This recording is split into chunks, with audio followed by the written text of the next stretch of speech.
That pregnant women are at increased risk of severe disease, of hospitalization and ventilation. Which is why the CDC now says there is urgent action needed to increase COVID vaccinations among pregnant women. Less than a third of all expecting mothers have been vaccinated, despite tens of thousands being hospitalized and dozens dying because of the virus. Thanks for joining us for the news at 6. I'm Meg McLeod. And I'm David Custer. A local OBGYN tells TV5's James Felton the vaccine is key to protecting both mom and baby. You have to explain the science, and it's not about what we feel about the vaccine or what we think we know about the vaccine on the internet. So you have to follow the science, and the science says it's very clear.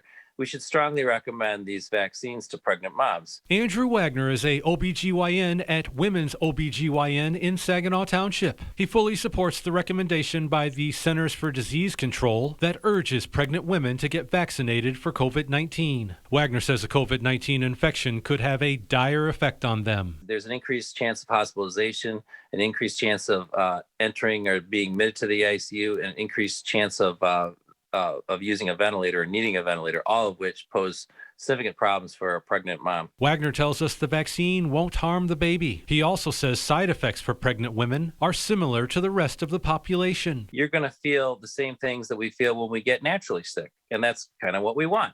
And so sometimes people have this sense of the vaccination can make me sick. It doesn't make you sick. It turns on your immune system so you won't get sick. Wagner is quick to point out the CDC's recommendations fall in line with the American College of OBGYN and the Society for Fetal Medicine. He tells us pregnant women who get vaccinated are protecting 3 generations, themselves, their baby, and its grandparents. That's why he's urging everyone who is reluctant to get the shot to roll up their sleeve. The big picture is very clear.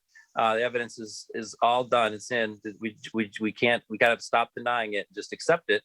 That it's not how we feel about something. It's where we feel the science, and the science points us to vaccination. James Felton, WNEM, TV5. The CDC says data shows approximately 97% of pregnant women with confirmed COVID-19 infections who are hospitalized either for illness or for labor and delivery were unvaccinated.